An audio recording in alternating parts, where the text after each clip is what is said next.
I know we have only just met, but would you like to come in?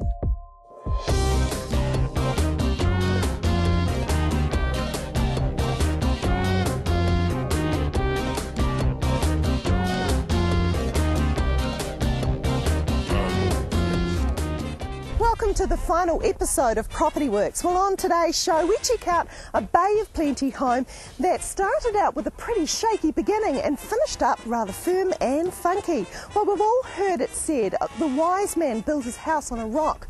Well, who discovered their foundation was more like sand?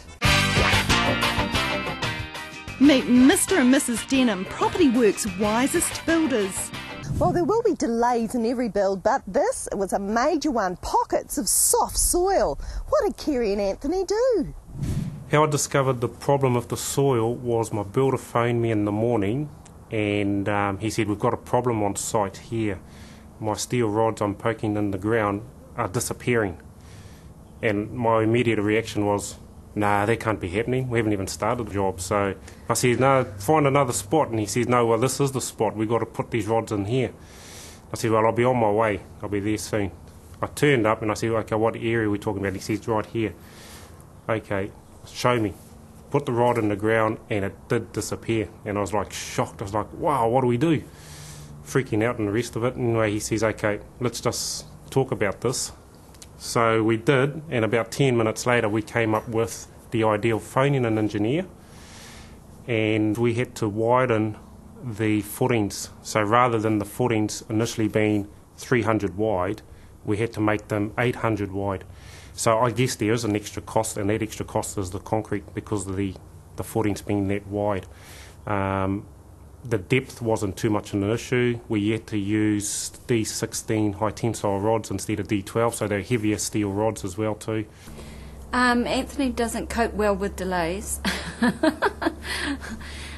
initially when the problem comes up, but he's very good at solving the problem and getting it back on track. So yeah, that particular problem, when he talked to me about it, and he normally talks to me about these things once he's solved it, which is rather great. But yeah, to start off with, first thing I thought was dollars. Okay, how much is this going to cost? We proceeded with starting that about 2 days later, so we actually lost about 2 days, 2 to 3 days, with the problem we had with the soil. My initial thoughts right at the beginning was that it was going to be it was going to be a costly exercise, but it wasn't. It was just a delay of 3 days.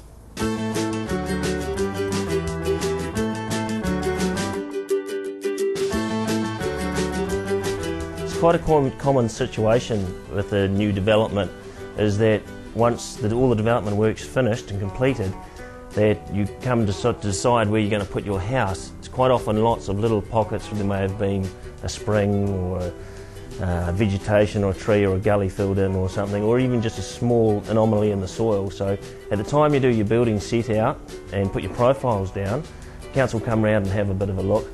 But sometimes it's even better to get on to it earlier and get a geotech specialist in just to check the soils and make sure your footings are strong enough to hold the house on the land. Well, if that wasn't enough, prior to this they couldn't seem to get the plans right.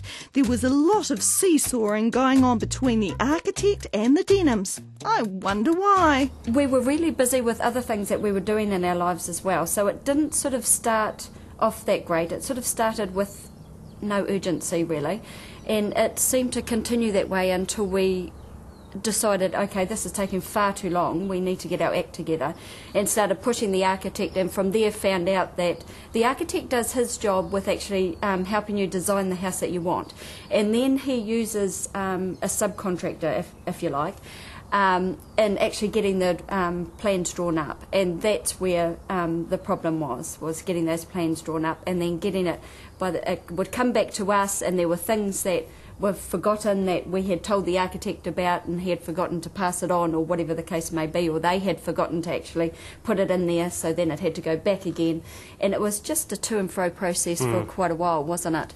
And then we started to really, you know, get involved and say, okay, put some timelines on this, and then, yeah, it took us 12 months. We're not used to that. We have built before, and the people that we've dealt with before are not as high profile as perhaps this architect is, but we tend to sort of get things moving straight away. But I think it was, you know, a lot to do with the life that we were leading at the time, and it was so busy. So the previous houses weren't as the same calibre as this one here. We wanted this one to stand out, different from the others around the subdivision. So we bought the section, and then we decided on the house plan that would suit the section. We had ideas, went to the architect that we'd seen his other plans, which we liked, and started the ball rolling from there. It is a long, drawn-out process, but when he introduced his subcontractor to do the drawings of the plans, we then had to sort of reiterate again back to that contractor, and then it was just communication breakdowns. And I think the other thing is too, with this house, as Anthony said, it's something that's different, and we were learning too. With other houses that we've done, we know what needs to be done. We know, you know, the process. So we're sort of on people's backs all the time. Come on, get the job done. Where with this one, we were learning through it too. So you can't push as much as you would like to when you're learning as well. And it began to rain. The rain came down and the floods came up. How did the Denhams handle this? When it came to the weather, we had done the footings and we're about to do the floor, which I was excited about because I really wanted to see the pad down, and then you would see how it goes into the different levels. But it just rained and rained and rained, and we had nothing happening on the site for about 2 weeks. So first it was the plans, and then it was the soil, and now we can't get our floor down. The incorrect heights, we had a problem with that because with our architect and the draftsman that he had contracted to do the drawings of the plans, we also had a problem of communication between the two of them, and it wasn't until I actually got the plans and noticed that there was a difference in heights, which was wrong to do with these areas here. We've got 2 sloping roofs and then 1 flat roof, so where I'm sitting now above me, we've got a roof that pitches down this way, and we've got another part of it that's flat here, and then it goes down that way. The way that it was drawn on a plan, it showed it going the opposite ways, which was a major because we had already put the plans into council and we had already had permits. So had to sit down with a friend of mine who does all our detailing for our prenail frames and trusses, and he worked out all the heights for me, which took him about 2 days. It affected all our steel beams. It was that definitely was a major, because our block layer needed to know the heights. The steel beams most of them were wrong. We had to get them re-engineered as well. So yet again we were at loss of time again through the wet weather obviously, and now with the heights. So we managed to get through that, which was exciting to be back on track again, to getting the build project going again, and we're over another hurdle. Ooh, that's a lot of issues to deal with, but our wise property builders, they were positive. Things were on the up. Well, after the break, we're going to check out the special features and the priorities of this funky home.